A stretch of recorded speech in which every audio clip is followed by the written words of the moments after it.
Wait for it. Dun! Love it. That is the Renegade fight song. You'll hear it every time Saturday that your Renegades score a touchdown. Also want to mention that at halftime, we're going to have a contest with Les Schwab where they push their tires from goal line to goal line. And I think you can win a $200 gift certificate for Les Schwab tires. And I don't know when the last time you bought tires were, but they're not cheap. So, yeah, they're going to push a giant inflatable tire.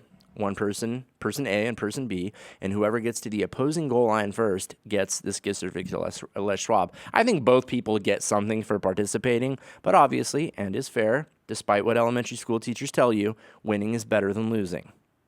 And if you come to Bakersfield College and participate in our athletics teams, you'll do more winning than losing. But you don't have to take my word for it. We're going to check in right now with the women's volleyball coach, Lo Aguilar. See, I really thought it was Aguiar. No, it's Aguilar. All right. Are you sure? Yes, I'm sure. I'm kidding because it's your last name. So obviously you know how to say it. Move the microphone a little closer to your mouth. That's perfect. They just put a clean, this is called a wind sock. Okay? They just put a clean one on, so you're in good shape. Lo, you started the season off at the LA Pierce tournament, and I know that you and I had talked before the season started, and you were like, I asked you, I was like, how good are these girls? And of course, you played in a 4-year program. You're a very accomplished volleyball player, and you were like, well, we'll see. Yeah. You weren't I don't know, you didn't seem that impressed, frankly.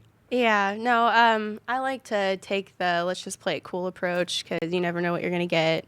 Our team is very good, but sometimes it can go either way because you don't know how other opponents can be. Right. No, we don't know. And like Coach Judy just pointed out, there's a lot of turnover into your schools. Darianne Heathcott. So she takes last season off, and she comes back this year. I think she gray-shirted last year, and she's been a force. You guys went 3-1 at Pierce. Yeah, we did. And she right now, I mean, I don't think anybody's played this week, but I think she has the highest kill percentage per... Correct. She is ranked number 1 for the highest kill percentage per set. In the state of California. In the state of California. I mean, she's over 4, right? Yeah, she's, I think, at a 459, I believe. Which is just wild. And in case people aren't familiar with volleyball, the game has really changed a lot from what I've heard in the last 20 years. And it's very technical. And once you have a little bit of a better understanding for what's happening on the court, it's much more fun to watch. Like, the point isn't, I mean, obviously it's to keep the ball from hitting the ground, but Darianne does something kind of specialized. She's 6 feet tall. Describe what she does a little bit, what her position is, and what that does on the court. Yeah, she's our main point scorer. She plays outside for us. Her attack selection is what really helped us out this past weekend. Her volleyball IQ is really good. She knows where to place the ball and what spots on the court are open. When you say attack selection, what does that mean? It just means different angles on the court. She can hit a really sharp angle or deep ball, short ball. She's really good with So she can mixing hit it it towards up. the back line. She can hit it towards... Correct, yeah. Okay. And that's what she's doing better than anybody else in the state right now. Correct. And is that person obviously really important? Sounds like the quarterback, maybe the cleanup hitter on a baseball team. Oh, yeah, she's definitely a loud leader, what we call a loud leader. She plays with a massive force. She's definitely a beast on the court, and that's how she's one of the leaders on the court, is the way she plays. It's very loud. And when you say loud, like, there's a lot of talking in volleyball. Yeah. Like, what's that all about? Like, I watch you guys converge in the middle of the court, and there's a lot of smiles and a lot of people talking directly to each other, but it's confusing to me, like those fools that shout in the commodities market, when they're selling pork bellies or whatever. What's going on? We do talk a lot. It's primarily for energy, and we just like to make sure everybody on the court is on the same page. So it's like strategy, things that we just need to do to continue to keep up our energy and our level of play. So you actually call plays also, right? We do them in practice. We have certain plays that we run just to be prepared because you never know what you're going to get. So we don't have like a strict playbook, but we do run scenarios so that we're ready. And Eric, when does volleyball first play at home? Is that soon? Yeah, they're playing this Saturday at us. Let me see, 10 a.m. at the gymnasium, I think. So Okay, very good. Gil Bishop Sports Center. You can catch volleyball. I'm one of the best players in the state for the first time this season. And you were an assistant coach on this team. And let's talk for a minute about the head coach, Carl Ferreira. Not only does he take a really nice photograph, right, but he has a pretty intense volleyball pedigree. Yeah, no, he's great. He's been around the sport. He's coached D1 for a long time. He's also coached at CSUB and now at Bakersfield College, so his knowledge is incredible. So say you're picking sides for a sand volleyball game. Do you pick Coach Carl? Oh, of course.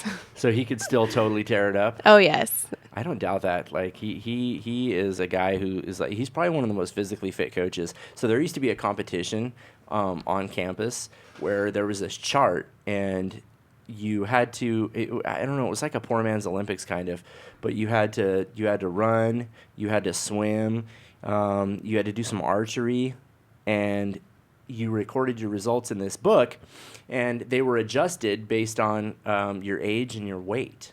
Oh. So, like, say you were 70 years old, and you'd have to run a mile in, like, 14 minutes. But if you're in your 20s, obviously, and you weigh X amount, then your time's a lot lower. I think Coach Carl would be, like, in the top 3 of our coaching staff. I for sure think so. He's super fit. He can probably outdo some of our girls. It's kind of sad. No, I don't doubt it. And Coach Taylor, our athletic director, talked a little bit about sand volleyball. How is that different? And I know that Coach Carl's going to be involved in that.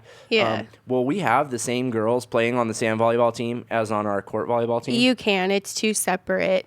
It's two totally different things. It's two totally different things. So if once our girls play indoor, they can come out for outdoor and still play however long they need to finish up school. So two completely different things. Outdoor is really fun. It's just two people. It's a little bit harder, and it's not as hard on your body, though, which is really good. Because you're on the sand. Because you're on the sand, yeah. Right, and volleyball players do get beat up. I mean, half of them are wearing knee pads because you have to slide. And you were explaining something to me. What is a dig for those who don't know? That involves, like, sliding on your knees sometimes, right? Yeah, sometimes. It's just elbows to the floor, or what we call platform to the floor, just to keep that ball up from hitting the ground. Wow. Okay, so did you play sand volleyball? I played a little bit of sand volleyball, not too much. I never went anywhere with it, but Do you enjoy it, though? I enjoyed it, yes. Okay, you could be more than a recreational player. Yeah. Who else is standing out on the team right now? I know we have a few returners, right? Yeah, we have a few returners. We also have Stephanie Lugo, who's returning. We have Lorena Ramirez, who's our libero. She's your what? Our libero. I love the name of this. Is one of the best position names in all of Renegade athletics. What does a libero do?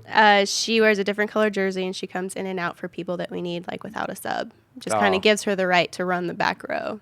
Okay, that's pretty cool. Yeah. Awesome. Well, if you want to see great volleyball, is it the Bakersfield Quad this weekend? It is. It's a Bakersfield Quad, so we play Santa Barbara and Grossmont. And Santa Barbara's no joke. Santa Barbara is no joke, yes. We go head-to-head with them. We're trying to watch film and be prepared. But they don't got no Darianne Heathcock. They don't. They don't have Coach Lowe. They don't have Coach Carl. So welcome to the jungle. We say bring it on. 10 a.m. in the Gil Bishop Sports Center. You can buy tickets on site or on valleytix.com if I'm not mistaken, but it's going to be a great weekend at BC. You can make a day of it. Football doesn't start until later in the day. Take a break, go across the street, get a pizza, get some Mexican food, and then come back for football. Or just party in the parking lot like everybody else does. Coach Lowe, thanks so much for being on the show. Thank you. Coming up next, we're going to check in with Steve Lynch, the official statistician for Renegade football. We're also going to try to get Jeff Evans in here. Plus, we've got a video about the BC wrestling team. Jack Murphy's moved on a scholarship to a school in Nebraska, but we have some promising wrestlers who are waiting in the wings to perhaps go for a team championship if you believe what Tori has to say. But that's all coming up in the last segment of the Renegade Report.